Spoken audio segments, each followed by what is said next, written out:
atas muka bumi ini tak ada yang sempurna.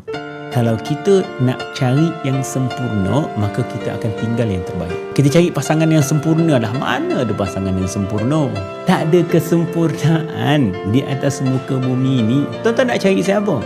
Isteri yang sempurna, suami yang sempurna. Bukan keluarga je lah. Cerita tempat kerja pun tak semua sempurna.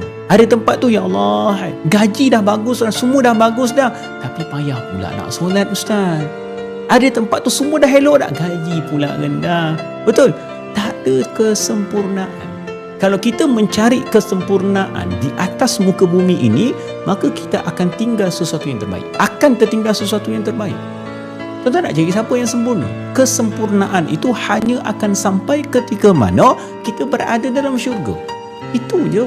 Ada sesuatu yang tidak disempurnakan di atas muka bumi ini supaya jiwa kita sentiasa berdoa